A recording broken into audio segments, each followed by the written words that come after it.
Donc ce soir, on va voir un autre sujet qui découle du premier que l'on a vu la dernière fois, qui est la liberté religieuse et la tolérance.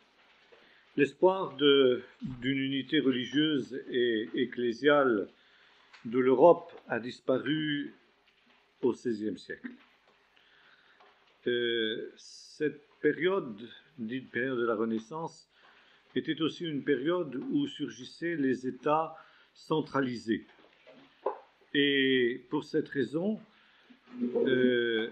un État centralisé voulait dire un État unifié. Et l'unification, c'était aussi l'unification évidemment en matière religieuse. Et c'est ainsi que des États qui avaient vécu d'une certaine manière un certain pluralisme religieux, notamment les États de la péninsule ibérique, Espagne et Portugal, ont mis fin à cette situation qui leur semblait incompatible avec l'émergence d'États modernes. Et cette situation a conduit à l'expulsion des Juifs d'Espagne en 1492, du Portugal en 1497, et puis ensuite, un siècle plus tard, à l'expulsion des Morisques, c'est-à-dire des musulmans qui se trouvaient encore dans ces deux pays.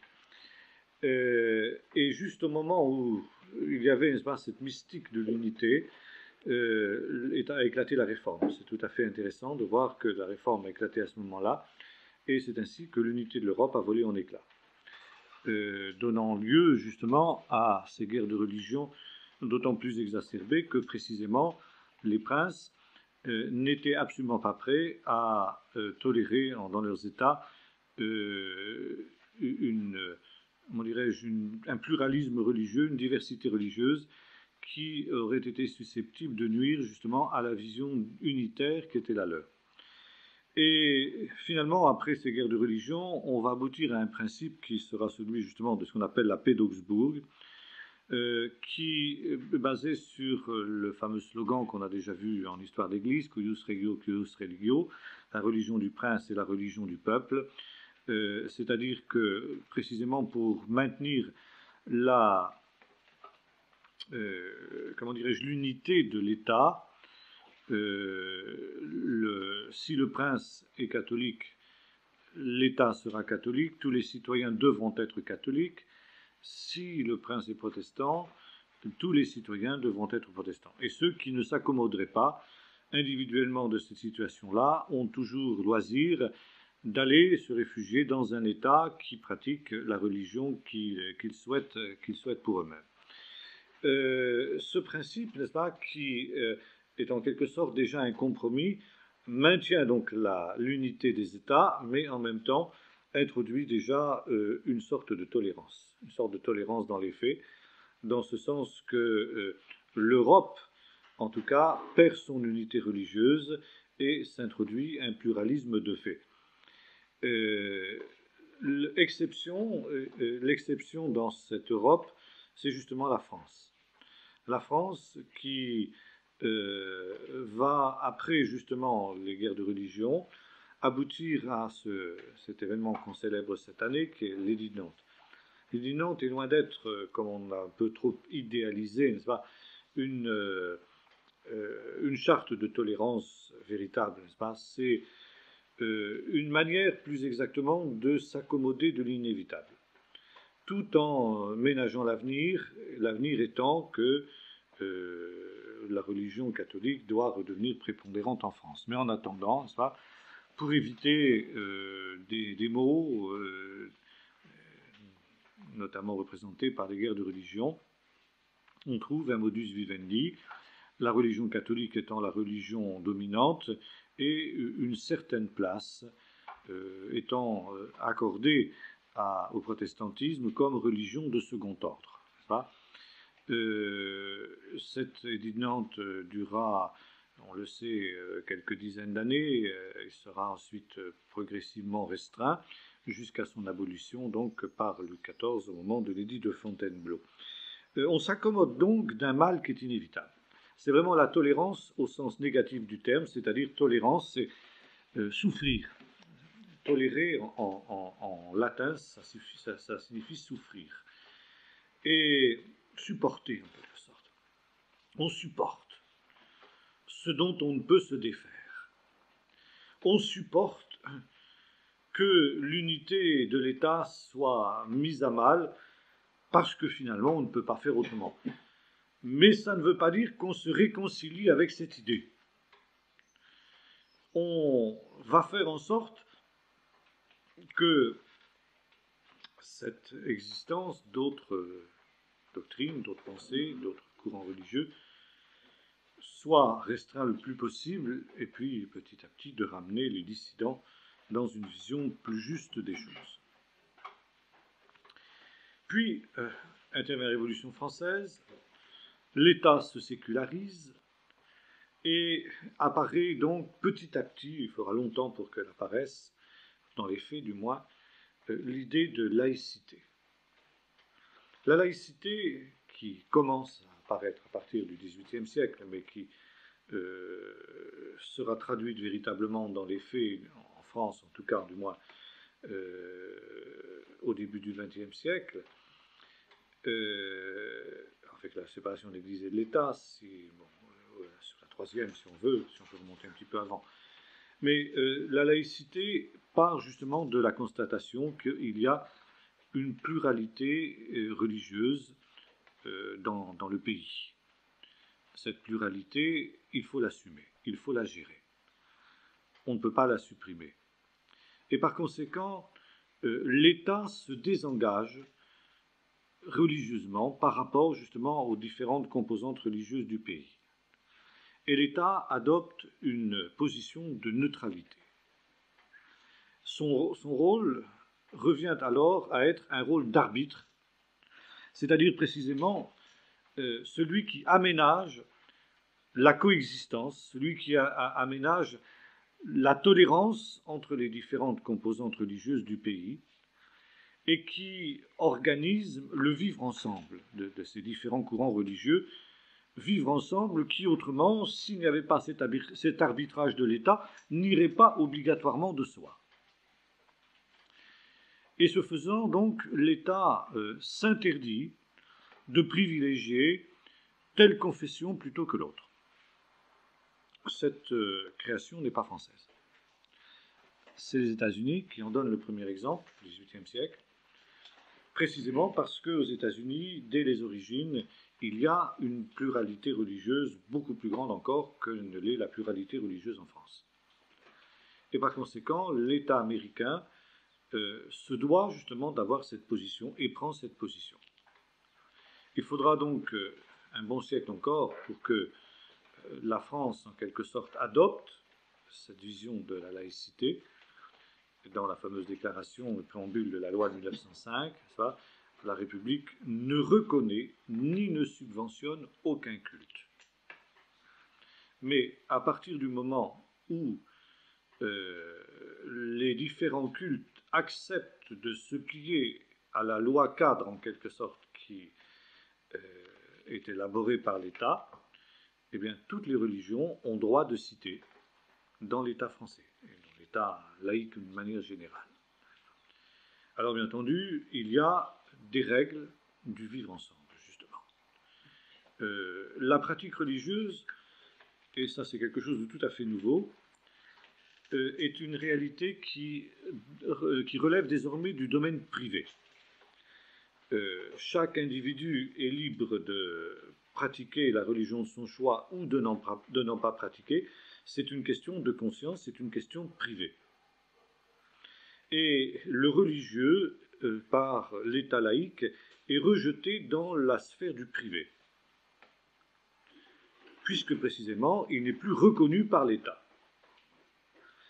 Bien, cette situation est une situation ambiguë, parce que le fait que précisément il y ait une loi qui régisse le statut des cultes en France montre que finalement le culte n'est pas une affaire privée, que l'État a son mot à dire dans la réglementation des cultes. Il y a une certaine reconnaissance du caractère officiel du culte. Deuxièmement, le culte lui-même, le religieux, ne peut pas appartenir au domaine privé. Le religieux doit s'exprimer publiquement. Et précisément, la loi de séparation de l'Église et de l'État reconnaît le droit justement du religieux de s'exprimer publiquement. Il réglemente par exemple l'usage des édifices religieux, leur statut, la manière des rassemblements à caractère religieux. Et la loi précise que ces rassemblements ne doivent pas mettre en cause le bon ordre, apporter atteinte au bon ordre. N'est-ce pas ? Lorsque une manifestation à caractère religieux trouble l'ordre public, la puissance publique intervient, ce qui montre bien que ce n'est pas quelque chose de privé. La loi réglemente, par exemple, les processions, jusqu'aux sonneries de cloches, n'est-ce pas ? Par conséquent, l'usage aussi d'insignes religieux, des choses semblables, vous savez que ce genre de problème a ressurgi il y a peu avec les fameux foulards islamiques et autres, et par ricochet, si vous voulez, autres insignes religieux, croix, étoile de David, des choses semblables qui pouvaient être arborées par les élèves, voire même éventuellement les professeurs. Alors, il y a donc ici une situation ambiguë. Et le fait, n'est-ce pas, que le religieux soit rejeté officiellement dans le domaine public porte aussi atteinte à la possibilité du religieux d'être reconnu en tant que tel. C'était d'ailleurs une des grandes raisons qui ont emmené les catholiques à rejeter la loi de séparation de l'Église et de l'État de 1905, justement parce qu'ils refusaient d'être rejetés dans le domaine du privé. C'est incompatible de fait avec la vision religieuse. Et cette privatisation du religieux dans notre société a eu comme corollaire aussi, n'est-ce pas, la montée de l'individualisme, du relativisme dans ce domaine-là. Ça, c'est une des raisons aussi, et par conséquent de l'incroyance. Ça, c'est une constatation qu'il faut faire. La laïcité n'a pas que des avantages. La laïcité, c'est vrai, permet effectivement la coexistence des différents cultes, mais aussi provoque, dans la mesure où ils sont tous mis sur le même plan officiellement, car je dis bien officiellement, dans les faits en France, la religion catholique reste la religion officielle. Dans les grands moments de la vie de la nation, c'est toujours le catholicisme, vers le catholicisme qu'on se tourne, et c'est le catholicisme qui donne le là. Même par exemple lors des funérailles d'un ministre protestant comme Gaston Defferre, qui avait donc des obsèques protestantes, les représentants de l'Église catholique sont intervenus presque comme s'ils étaient les premiers, n'est-ce pas, ce qui nous montre bien que le catholicisme reste en France, n'est-ce pas, la religion officielle par excellence, même si théoriquement, n'est-ce pas, les autres religions sont sur le même plan que l'est la religion catholique. Alors, cela provoque une relativisation dans les esprits, puisque l'État ne recommande plus aucune religion, c'est que toutes les religions se valent et que finalement, aucune n'est vraie. Et la laïcité, à la française, il y a deux manières de concevoir la laïcité, bien sûr. Il y a une laïcité ouverte, qui serait la laïcité de type anglo-saxon, où précisément ce caractère privé du religieux est tempéré par le fait que, justement, dans les grandes manifestations officielles, les différentes religions sont associées à parts égales. C'est le cas en particulier aux États-Unis. En France, nous l'avons vu, ça l'est nettement moins, et la laïcité à la française sera beaucoup plus une laïcité fermée, une laïcité agressive, car finalement il s'agit d'évacuer le religieux de tout ce qui a un caractère officiel. Bon, ça c'est la théorie. Dans la pratique, encore une fois, dans les grands moments, ça ne joue pas. Mais officiellement, c'est ainsi. Et c'est ainsi que les représentants officiels de l'État n'auront pas le droit d'afficher leur appartenance religieuse. C'est particulièrement vrai au niveau de l'enseignement. C'est vrai au niveau des administrations ou des choses semblables, ce qui d'une certaine manière se conçoit, précisément dans un État laïque, précisément pour garantir la liberté de conscience de chacun et la liberté religieuse de chacun, et faire en sorte que précisément, que ce soit l'enfant à l'école ou que ce soit l'administré, n'est-ce pas, ne soit pas agressé dans sa liberté par rapport à ses options religieuses, mais ça a un autre effet pervers, n'est-ce pas, c'est que ça apprend à l'individu à se passer de Dieu dans tous les domaines de la vie. Et par exemple, au niveau de l'enseignement, on est obligé de remplacer, par exemple, les bases de la morale, qui étaient des bases religieuses, par finalement des bases qui ne le sont plus. Et finalement, comme il n'y a pas de morale en dehors, justement, d'une vision religieuse des choses, eh bien, on aboutit à plus de morale du tout. Sur le plan scientifique, on est obligé de recourir à des théories telles que la théorie de l'évolution, qui sont totalement éculées, qui sont totalement dépassées, mais que l'on continue à professer parce que finalement l'État est laïque, et qu'il n'est pas question, comme ce serait le cas dans une démocratie qui aurait une laïcité ouverte comme les États-Unis, d'enseigner à égalité, n'est-ce pas, les deux options, c'est-à-dire l'évolutionnisme et le créationnisme, ce qui a d'ailleurs été rétabli en Russie aussi, n'est-ce pas, mais en France, où on reste dans la perspective d'une laïcité fermée, c'est inconcevable, c'est inconcevable.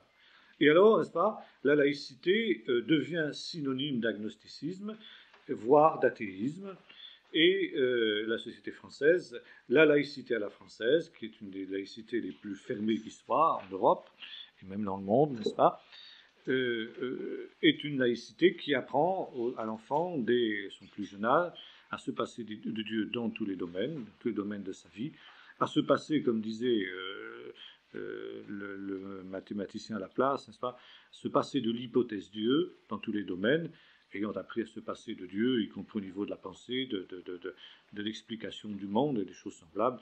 La porte est grande ouverte, évidemment, pour l'agnosticisme et pour l'athéisme, et même pour une agressivité anti-religieuse. Et c'est donc, si vous voulez, ce qui est typique de l'État français. La laïcité à la française a cette particularité-là. Alors, précisément, quelle est l'attitude du chrétien dans une pareille situation? Mais d'abord, il est certain que l'idée de tolérance et de laïcité sont des valeurs que le chrétien évangélique, protestant, reconnaît et assume. Il les assume d'autant plus que précisément ce sont ces valeurs qui lui ont permis de trouver sa place en tant que minorité dans la société française majoritairement catholique, et je dirais façonnée dans son esprit par le catholicisme. La France, justement, je reviens un peu en arrière, a ce laïcisme dogmatique, je dirais même doctrinaire, n'est-ce pas? Parce que justement, le passé catholique qui est le sien ne l'a pas formé à une ouverture d'esprit, comme c'est par exemple le cas dans les pays qui ont une tradition protestante, pays du nord de l'Europe, pays anglo-saxons, etc. De ce fait, n'est-ce pas, il y a transfert inconscient. Dans le domaine de la laïcité, n'est-ce pas, une laïcité doctrinaire, intolérante à la limite, n'est-ce pas, qui est un transfert du caractère dogmatique et doctrinaire et intolérant du catholicisme. Et les laïcs français, pas tous, mais beaucoup, n'est-ce pas, sont aussi intolérants vis-à-vis des gens religieux que les gens religieux l'étaient vis-à-vis des laïcs il y a encore un siècle, n'est-ce pas, au moment des grandes luttes, justement, en ce qui concerne les questions religieuses. Bon. Donc, si vous voulez, le chrétien évangélique assume les valeurs de tolérance et les valeurs de laïcité parce que, justement, elles lui permettent, ainsi qu'à d'autres, bien sûr, de vivre dans la société française en tant que minorité. Deuxièmement, elle les assume aussi parce que ces minorités protestantes et juives ont milité en faveur de ces valeurs et ont contribué à les instaurer dans la société française. Là, il faudrait parler longuement, n'est-ce pas, du rôle justement des protestants dans le gouvernement de la Troisième République. La Troisième République qui, petit à petit, justement, a évolué vers cette notion de tolérance et de laïcité. La proportion, n'est-ce pas, des protestants dans les différents gouvernements de la Troisième République, protestants et juifs, mais surtout protestants, n'est-ce pas, est énorme. Quand on en fait le calcul, comme l'a noté dernièrement d'ailleurs le journaliste français Alain Duhamel, la part prise par les protestants dans les gouvernements de la Troisième République est absolument sans aucune mesure avec leur importance numérique dans la société française. Et les protestants, n'est-ce pas, qui sont intervenus dans la Troisième République, ont employé en quelque sorte les pouvoirs qui étaient les leurs pour faire pénétrer justement dans la société française en général les valeurs de tolérance et les valeurs de laïcité. Ça, c'est une contribution protestante. On a pu d'ailleurs parler de la Troisième République comme d'une république protestante. Et lorsqu'au moment de l'affaire Dreyfus, les catholiques intégristes se sont déchaînés contre les protestants et les juifs qui avaient trusté les appareils de l'État, il faut reconnaître qu'ils n'avaient pas entièrement tort. Et qu'ils introduisaient effectivement, d'un point de vue catholique, des valeurs qui étaient absolument opposées aux valeurs catholiques. Le catholicisme du XIXe siècle étant farouchement opposé à la tolérance et à la laïcité. Par la suite, n'est-ce pas, il y a eu alors un affaiblissement de l'influence protestante au niveau du gouvernement, à partir notamment de la guerre, la Première Guerre mondiale. Déjà entre les deux guerres, l'influence protestante a considérablement décru. Et donc, il y a eu radicalisation à la société française, à la fois donc un catholicisme très réactionnaire, qui a culminé avec le gouvernement de Vichy pendant la Deuxième Guerre mondiale, et jusqu'à un certain point avec le gaullisme, jusqu'à mai 68, disons, et même après. Et puis ensuite, alors les laïcs, qui alors eux se sont radicalisés d'une manière beaucoup plus agnostique et donc anti-religieuse, n'est-ce pas ? Et le vieil héritage anti-religieux de la Révolution française s'est trouvé plus ou moins récupéré, tant et si bien que justement aujourd'hui l'effacement du protestantisme dans le débat autour de la laïcité aujourd'hui radicalise des positions, n'est-ce pas ? Même si aujourd'hui beaucoup de catholiques sont ralliés à l'idée de laïcité, mais sporadiquement c'est un problème qui ressurgit à l'occasion par exemple des questions relatives à l'enseignement privé ou l'enseignement public, etc. Il y a ce vieux jacobinisme, ce vieux fond jacobin anti-religieux français qui ressurgit. Et actuellement, un certain nombre de membres des élites protestantes essayent de revenir dans le peloton, si j'ose dire. Et actuellement, notamment sous la direction de Jean Bobreau, il y a toute une tentative pour faire à nouveau entendre la voix protestante en ce qui concerne justement la laïcité. Et le protestant, par conséquent, ici, militera pour une laïcité, mais pour une laïcité ouverte. Non pas fermée, dogmatique, sectaire, comme on la rencontre dans bien des milieux dits laïques, n'est-ce pas, mais pour une laïcité qui soit une laïcité de véritable tolérance. C'est-à-dire qui laisse aux minorités, car finalement c'est ça la véritable démocratie. La démocratie n'est pas l'écrasement de la minorité par la majorité, les 49% par les 51% qui imposent leur loi aux 49%, mais précisément le dialogue au travers duquel s'instaure un modus vivendi, grâce auquel la majorité accepte de laisser à la minorité l'espace vital qui lui permet de s'épanouir sans pour autant nuire, n'est-ce pas, à la volonté de la majorité. Et dans le dialogue religieux le débat religieux qui marque la France et puis l'Europe, n'est-ce pas, mais surtout la France, la voix du protestantisme se fait entendre, devrait se faire entendre, et se fait entendre heureusement par un certain nombre de gens lucides, justement comme ceux que j'ai évoqués là, n'est-ce pas, pour justement cette laïcité ouverte, pour cette tolérance de tous les groupes minoritaires. Mais alors là, la critique que l'on pourrait adresser parfois à ces voix qui se font entendre, c'est peut-être aussi d'insister sur un autre plan, sur un autre point. C'est que si la majorité n'a pas à imposer sa loi, sa volonté à la minorité, il est absolument évident que la minorité aussi ne peut pas imposer non plus à la majorité des principes qu'elle rejette, qu'elle refuse. Et ceci est particulièrement vrai vis-à-vis de l'islam. Le problème de l'islam se pose dans notre société, et le problème de l'islam est complexe parce que l'islam, justement, reste figé au Moyen-Âge. L'islam n'a pas connu, justement, l'évolution qui a été celle, justement, du christianisme et du judaïsme, qui ont vécu en symbiose, et qui ont précisément trouvé ce modus vivendi.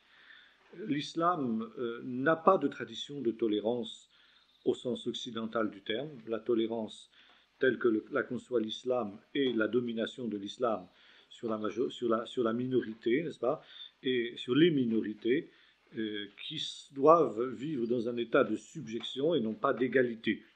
Tandis que la base de la laïcité telle qu'elle est conçue dans nos pays occidentaux, c'est que tous les hommes sont égaux devant la loi, sont égaux par essence, n'est-ce pas, quelle que soit leur origine, quelle que soit leur religion, quelle que soit leur croyance, quelle que soit la couleur de leur peau, etc. Ça, c'est le principe de base, justement, de la laïcité telle qu'elle est conçue dans nos pays occidentaux, et finalement telle qu'elle trouve ses bases dans la Bible.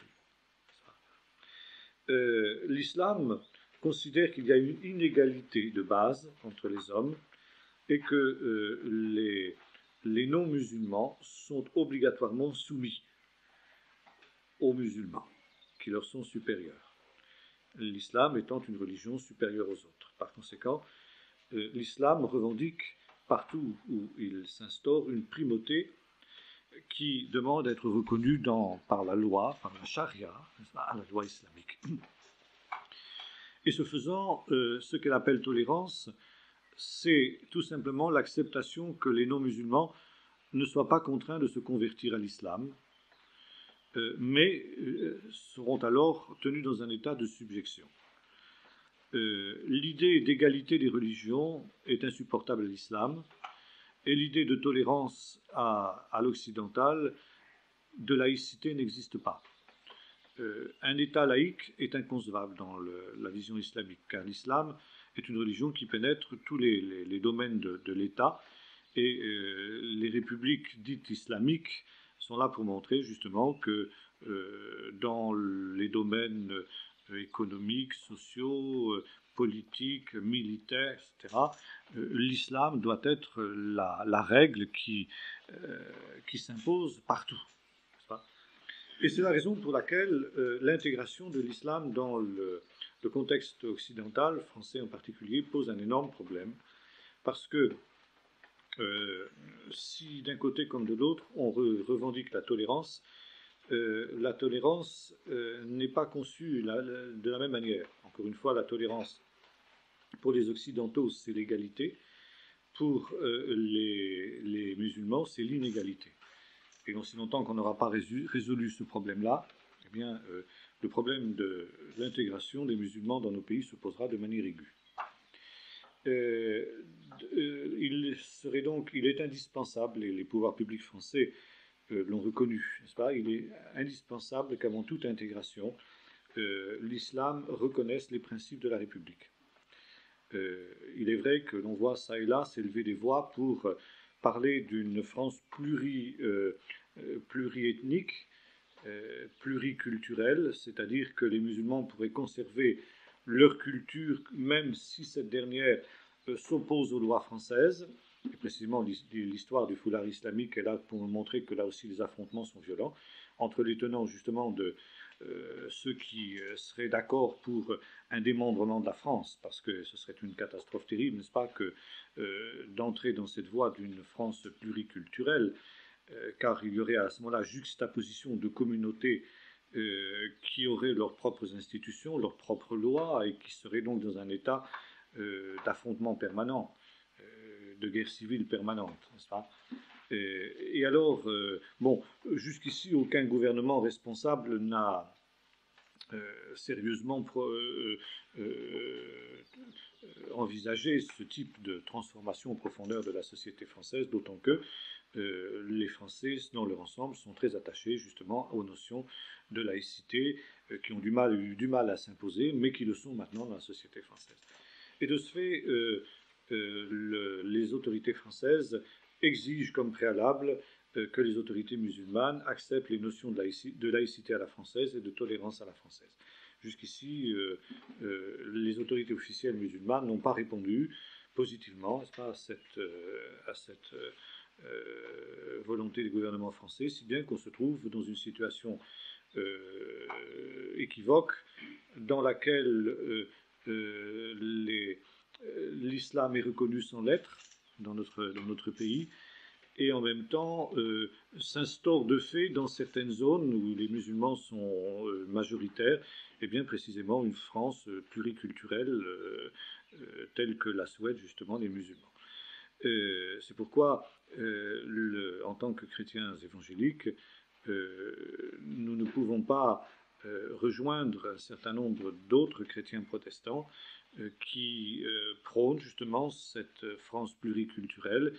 Et il nous faut rappeler que la loi, comme le dit d'ailleurs la Bible elle-même, n'est-ce pas, il y aura une même loi pour tous, pour l'autochtone comme pour l'étranger, et que l'étranger qui veut venir habiter au milieu de nous peut évidemment bénéficier de tous les avantages des lois françaises, ça c'est une des règles bibliques profondes, n'est-ce pas, mais aussi qu'il doit partager les mêmes devoirs, absolument les mêmes devoirs que celui des citoyens français. Que la loi s'applique pour tous, à la fois dans les droits dont les uns et les autres jouissent, mais aussi dans les devoirs que la loi impose justement aux uns et aux autres. Et là, justement, nous nous trouvons dans le grand débat de la laïcité aujourd'hui et donc de la tolérance aujourd'hui. La tolérance, je terminerai là-dessus sur ce point, n'est-ce pas, est une notion profondément biblique et en même temps quelque chose qui n'est pas facile à réaliser. D'ailleurs, l'histoire de nos pays, et au-delà, si on veut, justement, l'histoire des relations interreligieuses depuis deux millénaires, sont là pour montrer que la tolérance n'est pas quelque chose d'évident. Que ce soit le djihad, que ce soit les croisades, que ce soit l'Inquisition, que ce soit les guerres de religion, sont là pour nous montrer que la laïcité et la tolérance ne sont pas des choses évidentes. Pourquoi ? Eh bien, ce genre de problème, quand on considère l'Antiquité, ne s'est jamais posé. Par exemple, l'Empire romain était une mosaïque de religions. Les empires d'Alexandre avant également. Le problème de la coexistence des religions dans l'Empire romain ne se posait absolument pas. Pour une bonne et simple raison, c'est que le paganisme est naturellement tolérant. En effet, à partir du moment où vous avez, je ne sais pas moi, je dis n'importe quoi, 653 dieux, si vous en ajoutez un 654e, c'est pas gênant. Et finalement, si vous découvrez que dans un certain coin de la planète que vous ne connaissez pas jusqu'alors, vous avez des habitants qui adorent un dieu, un tel, de telle et telle manière, ben pourquoi pas ? Puisque déjà dans votre propre culture, il y a le culte de Zeus, il y a le culte d'Apollon, il y a le culte d'Héra, il y a le culte de Vénus, etc., etc. Chacun avec ses prêtres, chacun avec son rituel, chacun avec sa théologie, chacun avec ses accentuations. Il y a un pluralisme de faits. Pourquoi ? Parce qu'il y a un relativisme total dans le paganisme. Et finalement, c'est Athènes, le Dieu inconnu. Après tout, pourquoi il n'y aurait pas des dieux que nous ne connaissions pas? À partir du moment où vous avez le monothéisme, les choses sont plus complexes. Le monothéisme dit, eh bien, écoute Israël, le Seigneur notre Dieu est un. Il est l'unique. Et s'il est l'unique, eh bien, que deviennent tous les autres dieux? Eh bien, ce sont des idoles, ce sont des évels, dit l'hébreu. Ça veut dire des néants. En d'autres termes, ça veut dire les dieux des nations n'existent pas. D'où l'accusation que les Romains adressaient justement aux Juifs, disant ce sont des athéoi, des athées, parce qu'ils nient l'existence des dieux. Et le monothéisme dit ceci, puisque Dieu est l'unique, puisqu'il est le créateur de l'univers, ce qui était quelque chose de révolutionnaire à cette période-là, dire Dieu créa le ciel et la terre au commencement, ça nous paraît évident après 2000 ans de christianisme. Mais c'était absolument révolutionnaire à l'époque de l'Antiquité. Pourquoi? Parce que le propre du paganisme, ancien et moderne d'ailleurs, c'est l'éternité de la matière. La matière est éternelle et elle subit des transformations. Mais finalement, les dieux naissent de la matière. Les dieux ont eu un commencement. Même dans ce qu'on appelle le monothéisme égyptien, vous savez, le culte d'Iknaton, ce n'est pas un véritable monothéisme. Parce que ce Dieu-là, le Dieu Soleil, a un commencement. Il est né de la matière, d'une matière, comme on pourrait dire, qui est avant toute chose, quoi. Or, justement, la révolution monothéiste, c'est dire, au commencement, Dieu. Et ce qu'on voit, la matière, le ciel, la terre, sont créés par Dieu. C'est Dieu qui est éternel et la matière qui a un commencement. Tandis que le paganisme dit, c'est la matière qui est éternelle et Dieu ou les dieux ont un commencement. Et ça, c'est une révolution totale. Car si nous disons Dieu crée le ciel et la terre, il est le créateur de toutes choses, visibles et invisibles, eh bien, il y a un autre corollaire. L'Éternel est Seigneur. Il est roi de toute la terre. Il règne, il domine sur toutes choses. Et finalement, il est le Dieu de tous les hommes. Et alors, précisément, la tâche des monothéistes, qu'ils soient juifs, qu'ils soient chrétiens, et puis dans un troisième temps, qu'ils soient musulmans, c'est de faire prendre conscience aux hommes qui ne le savent pas que Dieu est Seigneur et qu'il est roi de tout l'univers. Et que par conséquent, rien n'échappe à sa souveraineté et que tous les hommes doivent l'adorer, lui rendre hommage et lui être soumis. Alors pourquoi, justement, si Dieu est Dieu de toute la terre, tous les hommes ne lui sont pas soumis? Il y a deux raisons possibles. La première, c'est qu'ils ne savent pas que ce Dieu-là est le Dieu de l'univers. C'est donc l'ignorance. Alors il faut dissiper l'ignorance.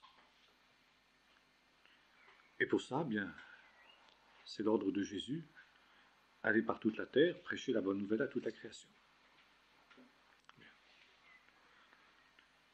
Et puis ensuite, il y a un autre problème.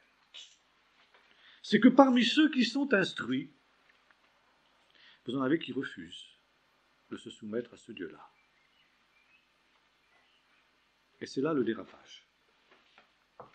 Ces gens-là, s'ils le refusent, c'est donc qu'ils ont un cœur mauvais.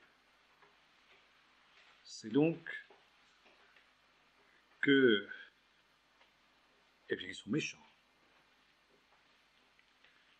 Alors, qu'est-ce qu'on va faire de ces méchants? Et la tentation, alors, vient de les contraindre. Et c'est de là que naît l'intolérance. Les contraindre, contre leur gré,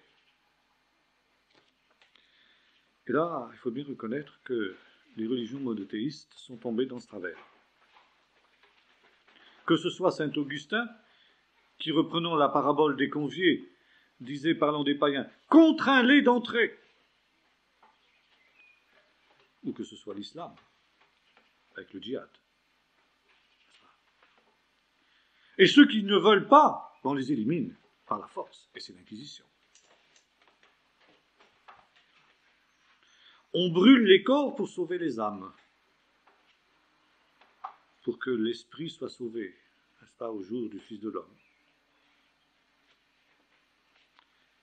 Et alors, là, il nous faut reconnaître, honnêtement, que le monothéisme, parce qu'il est un absolu, et parce qu'il nous amène à avoir des convictions absolues, quand nous disons la Bible est le message de Dieu aux hommes de tous les temps, de tous les lieux, quand nous disons Jésus-Christ est le sauveur de tous les hommes, quand nous disons Dieu est le Dieu de l'univers entier, il est le créateur du ciel et de la terre, nous formulons des propositions qui sont des absolus et qui portent en elles, si nous n'y prenons pas garde, des germes d'intolérance. Encore une fois, le paganisme n'est pas fondamentalement intolérant. Vous allez me dire, mais il y a eu des actes d'intolérance, il y a eu persécution contre les chrétiens. Mais oui, justement, c'était une réaction. C'était une réaction parce que, justement, les chrétiens étaient considérés comme intolérants, comme l'avaient été les juifs au temps d'Antiochus Épiphanes. Et ils ont été persécutés par des gens qui se voulaient tolérants, parce qu'eux étaient considérés comme intolérants. Et nous retrouvons aujourd'hui un retour au paganisme. Un retour au paganisme sur deux points. Premièrement, justement, sur le plan philosophique. On est revenu à fond sur l'idée de l'éternité de la matière. C'est assez curieux, bien que maintenant le Big Bang, c'est-à-dire l'idée d'un commencement absolu de l'univers, soit un fait scientifiquement établi, la communauté scientifique et philosophique a du mal à accepter l'idée d'une création. Et on continue à parler d'une matière éternelle, matière absolue. Donc on est en plein dans un paganisme. Deuxièmement, parce qu'on est dans un relativisme. Tout se vaut. Et la tolérance aujourd'hui est considérée comme le relativisme. Tout se vaut et rien n'a d'importance. Toutes les religions se valent et elles valent zéro. Pourquoi ? Parce qu'il n'y a pas d'absolu. Et on va même plus loin, parce qu'il n'y a pas de vérité. On est arrivé au stade où l'on nie même l'idée qu'il puisse y avoir une vérité absolue. D'où l'expression qui est aujourd'hui dans la société moderne le fin du fin, le nec plus ultra d'idée de tolérance, à chacun sa vérité. Chacun se fait sa petite vérité, comme disait le père Vernet, c'est le supermarché du religieux. Et chacun prend une pincée de nouvel âge, un zeste de christianisme, un peu de bouddhisme, un soupçon d'islam, etc. Et puis il se fait son petit système, sa vérité. Alors, finalement, aujourd'hui, la tolérance est acceptée parce que finalement, il n'y a plus de certitude. Alors à quoi bon se battre pour des vérités qui n'existent pas ? À quoi bon se battre pour ma vérité, puisque ma vérité est ma vérité, mais j'en suis pas sûr de ma vérité de toute façon. D'ailleurs, c'est ma vérité aujourd'hui, mais elle est susceptible d'évoluer. Alors à quoi bon se battre pour quelque chose qui est sans valeur, qui n'existe pas ? Et aujourd'hui, la tolérance, c'est le relativisme. Tout se vaut, ça veut dire rien n'a de valeur dans le domaine religieux, philosophique, ça c'est pareil. D'ailleurs, disent les braves gens, du moment qu'on est sincère, tous les chemins mènent au ciel, le bouddhisme, l'hindouisme, le confucianisme, tout ça c'est bon, du moment qu'on est sincère. Alors je respecte celui qui est là, qui a cette pensée, qui est bouddhiste, qui est musulman, etc. Mais par contre, là où ça ne va plus, c'est quand quelqu'un a des convictions. C'est quand quelqu'un, justement, prône un absolu. Pourquoi? Parce que dans l'inconscient, il y a le souvenir que les absolus, justement, ont conduit à des atrocités. Ce sont les absolus qui ont conduit aux croisades, qui ont conduit au djihad, qui ont conduit à l'Inquisition, qui ont conduit aux guerres de religion. Alors plus d'absolu. Et celui qui a un absolu est potentiellement intolérant. Et encore une fois, ce n'est pas tout à fait faux. Je crois qu'il nous faut être prêt à entendre les critiques. Dieu annonce aujourd'hui, dira l'apôtre Paul à Athènes, à tous les hommes, sans tenir compte des temps d'ignorance, qu'ils aient à se repentir, car il a fixé un jour où il jugera chacune des actions secrètes des hommes. Chaque homme aura un jour à rendre compte devant Dieu. Et ça, c'est déjà un bémol. Un jour, tous les hommes rendront compte devant Dieu. Il y a des méchants. Il y a des méchants au milieu de nous, c'est vrai. Il y a des gens qui connaissent la vérité, qui rejettent la vérité, qui retiennent la vérité captive.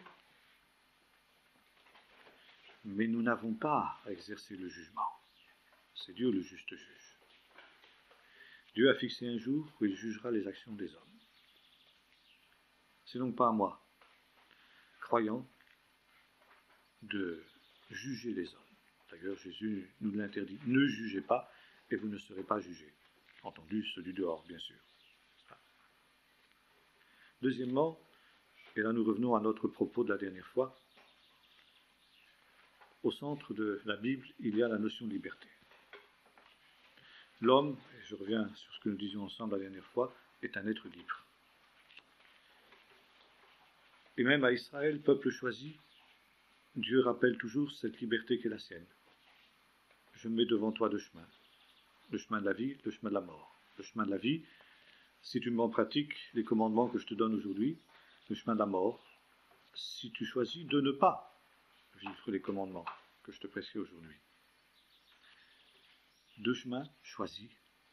Et je dis, je te conseille de choisir la vie. Mais l'homme est libre. Chaque être humain est totalement libre. Et c'est dans cela qu'à l'inverse de l'islam, le judéo-christianisme est fondamentalement et potentiellement de tolérant. Parce que justement, il respecte la liberté de chaque individu, ou il devrait respecter la liberté de chaque individu face à l'appel souverain de Dieu, face à la souveraineté de Dieu. Il respecte la liberté de l'individu exactement comme Dieu respecte ma propre liberté. Et par conséquent, chaque être humain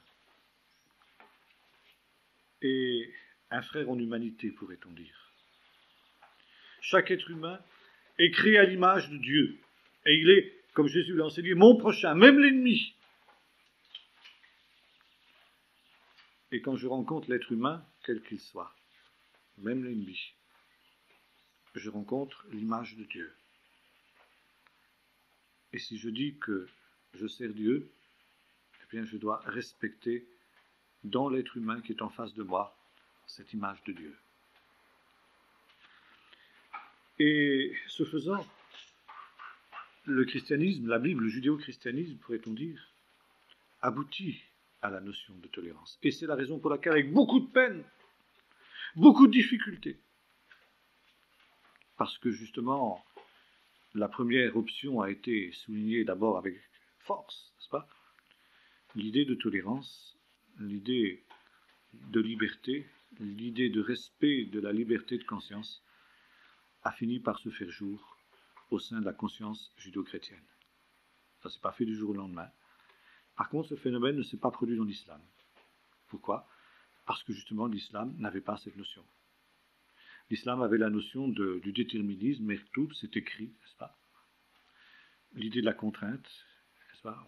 Dar el-Islam bisaef, le règne de l'islam se propage par le glaive. Nous sommes dans une vision tout à fait autre.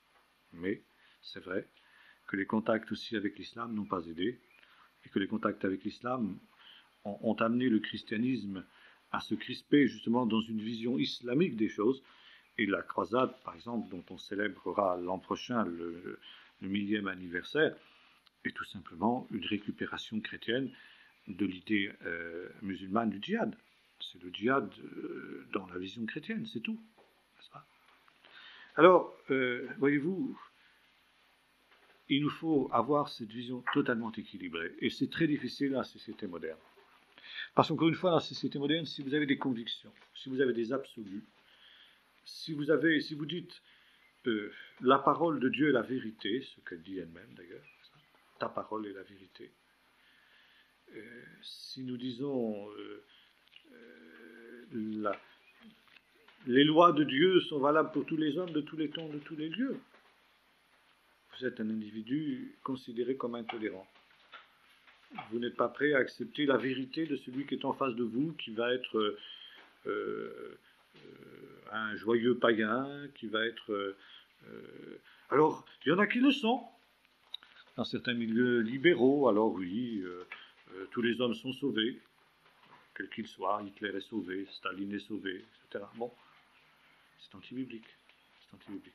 Si on dit autrement, on est intolérant, considéré comme intolérant.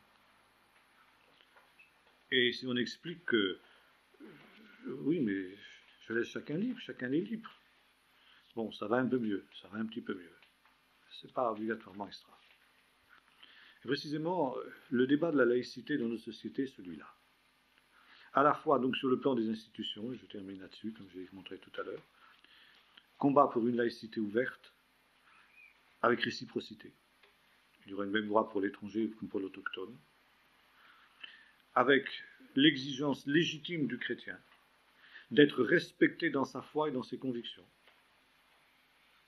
avec, en contrepartie, l'engagement de respecter les convictions des autres, de respecter le cheminement des autres, non pas parce que la loi française l'exige, mais parce que l'Évangile l'exige, parce que c'est l'essence même de l'Évangile. Ça ne veut pas dire qu'on partage, ça ne veut pas dire qu'il n'y a pas un débat d'idées possible, ça ne veut pas dire qu'il y a une confrontation, dans le domaine des idées, et vivre l'Évangile, c'est un combat pour la vérité.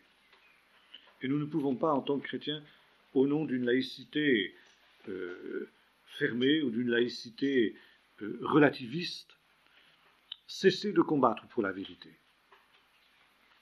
Mais le combat, c'est dans le domaine des idées. Et comme l'avait très bien noté